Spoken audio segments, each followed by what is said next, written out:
Her er vores svar på den opgave fra biologi om vandløb.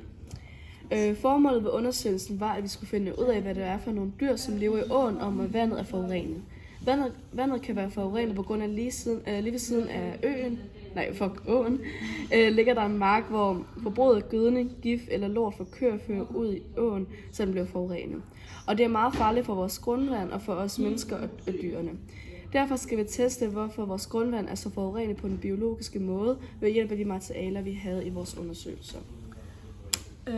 Hvorfor kan vi ved hjælp af dyrelivet i åen udtale os om vandløbs kvalitet? Altså jo flere forskellige dyregrupper der befinder sig i et vandløb, jo sundere arenaer er det. Og det er fordi, at hver gruppe af arter skal have noget bestemt for at overleve, og hvis et vandløb har alle de faktorer, som grupperne hver især har brug for, er det et tydeligt tegn på, at det er sundt og rent. Og det kan vi for eksempel se inden ved det makroindeks, vi lavede, hvor at vi krydsede af, hvad for nogle dyregrupper det var, vi fandt i åen. Og jo flere dyregrupper vi så havde, jo renere af vandet så. Og vi havde 11 dyregrupper i alt. Står der. Og det betyder så, at vores makroindekstal det er 8. Så det betyder, at det er rimelig rent i forhold til åen. Men det er sådan, det højeste, den kommer på de 9 af 10, og så 8 det er meget godt, så det viser stadig, at det er rent. Udvælg 5 vanddyr, som er fanget.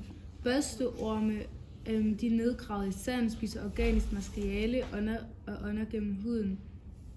Børsterne på deres krop øger iltoptagelse i sand og mudder. Døgnfluer, deres liv varer kun i få timer, som man også kan høre på deres navn.